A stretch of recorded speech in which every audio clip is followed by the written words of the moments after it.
మా ప్రియమైన పలువురు గ్రామ వాస్తవ్యులారా, సాయంకాల సమయంలో ఏసీబీసీఎల్ వారి శ్రేష్టమైన నామంలో అందరికీ రక్షణకరమైన సువార్త మాటలు తెలియపరచడానికి వచ్చుంటున్నాం.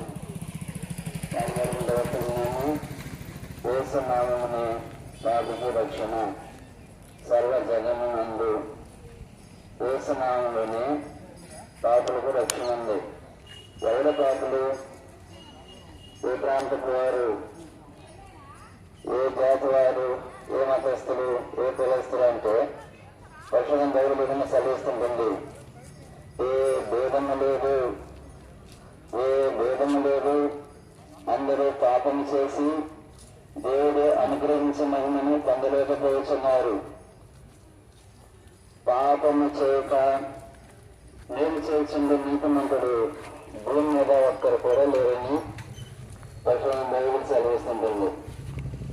ప్రతి మానవుడు కూడా పాపం చేస్తున్నారు. దేవునికి రాయబడిన పక్షులను బైబిల్లో మనుషుని యొక్క తలంపుల్లో పాపము, మనుషుని యొక్క చూపుల్లో పాపము, నడకల్లో పాపము, యోచనల్లో పాపము, అన్నింటిలో కూడా మానవుడు పాపంలోనే ఊహిస్తుంటున్నాడు.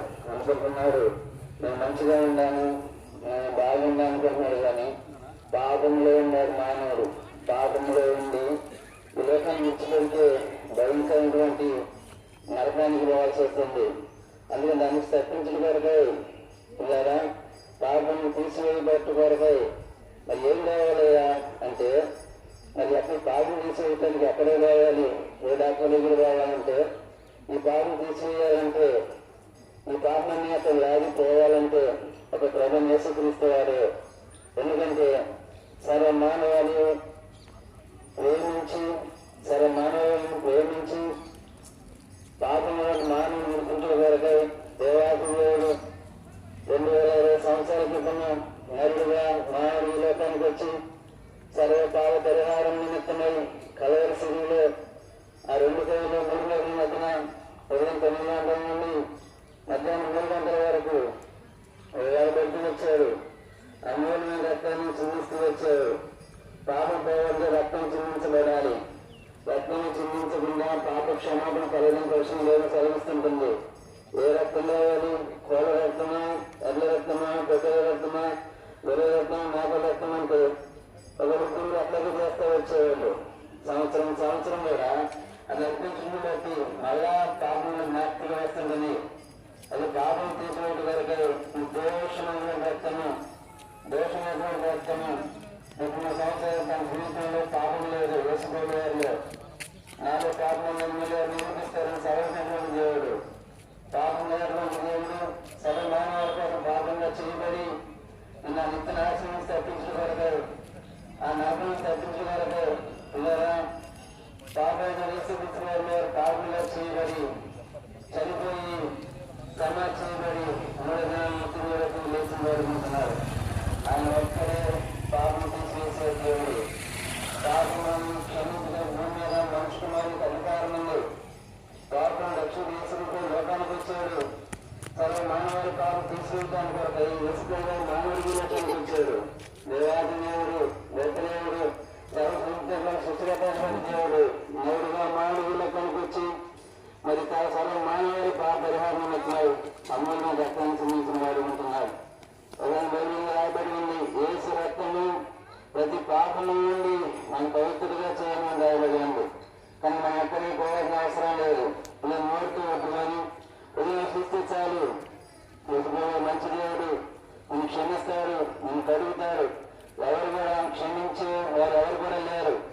ఎందుకంటే సెలవిస్తుంది, పాపులైనటువంటి మానవుని ప్రేమించి మరి ఎటువంటి వారు ప్రేమించి దేవదేవుడు అంటే బలహీనమైన ఎటువంటి వారు ప్రేమించి నట్టుగా ప్రేమించినటువంటి ఆ ప్రభు మరి వారిని మరి పరిశుద్ధంగా చేస్తా వచ్చాడు. అందులో పరిశుద్ధంగా చేస్తాడు.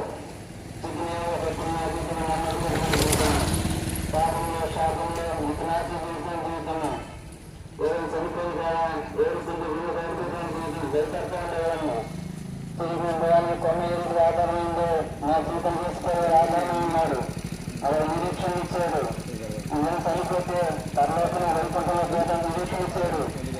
అటువంటి నిరీక్షణ నీకు కూడా కావాలంటే చూడారా ఇదే రక్షణ రక్షణ సాధించేలా ఉంటుంది. దేవుని రాజ్యానికి వారసులుగా చేయబడతారు. అటువంటి దేవుడు మన సహోదరి సహోదరులను జీవించడం కాకుండా పిల్లలకి ఎక్కువగా తెలుసుకోవాలంటే మన ప్రక్కనే రైతుల పక్కన వస్తున్న వ్యాపారం ఉంటుంది. దేవుని సహోదరులు ఉన్నారు, ఆరోగ్య కూడుకలు జరుగుతున్నాయి. నన్ను ఆహ్వానిస్తున్నాం.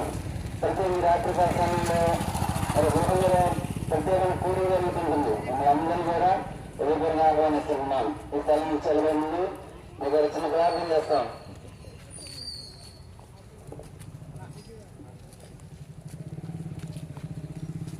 బాగుంటుందేవా ప్రేమ మా తండ్రి, ఘనమైన మీ నామమునకై స్తోత్రాలు వందనాలు చెల్లించినాం తండ్రి.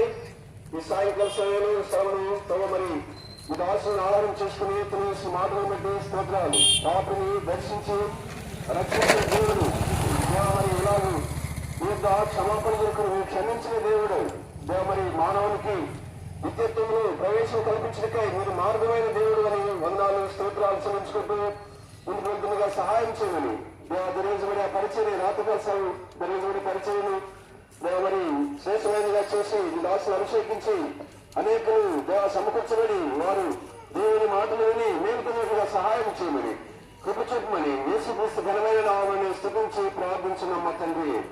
ఆమేన్.